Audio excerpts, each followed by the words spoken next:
Welcome back students. Myself Raghuvan sir extends the tour of the global world, and now in this part the history of the globalization has taken a dramatic turn under the topic the interwar economy.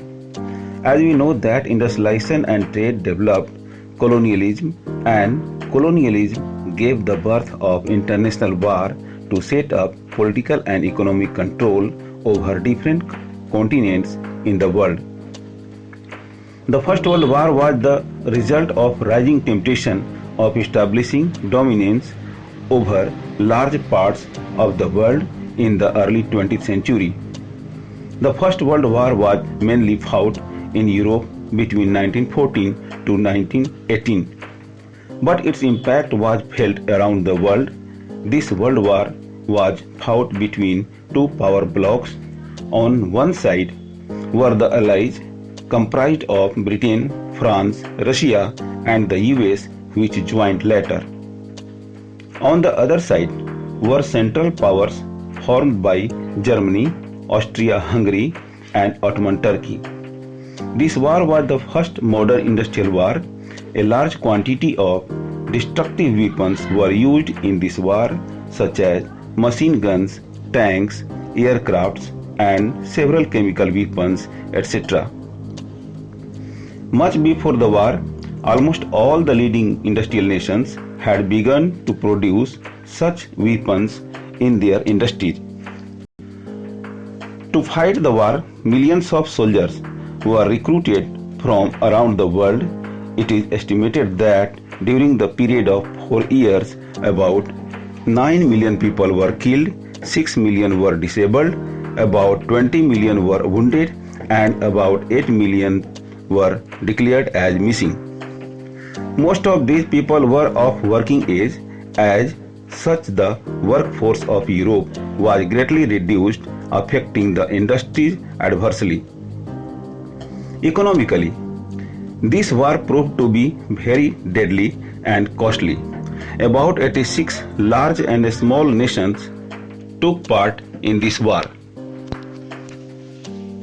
Total expenses in the war were estimated at about 186 billion pounds. This war also ruined many cities, farms, and factories, which led to the destruction of trade. In such tragic situation, it was the US which became an international creditor. Even Britain had to borrow large sums of money from US banks as well as the US public. At the end of the war, the US and its citizens earned more overseas assets, but the general life and economy except the US were badly affected after the First World War. Thus, after the war, economic recovery proved difficult.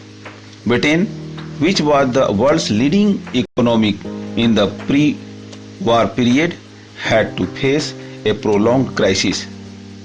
Now Britain found it difficult to recapture its earlier position of dominance in the Indian market and to compete with Japan internationally. Moreover, Britain was burdened with huge external debts. Production contracted and unemployment increased. For example, 1 in every 5 British workers was out of work in 1921. Consider the case of agricultural economy. Before the war, Eastern Europe was a major supplier of wheat in the world market. When this supply was disrupted during the war, wheat production in Canada, America, and Australia expanded dramatically. But once the war was over, production in Eastern Europe remained as usual and created a glut in wheat output. Consequently, grain prices fell, rural incomes declined, and farmers fell deeper into debt. Thanks.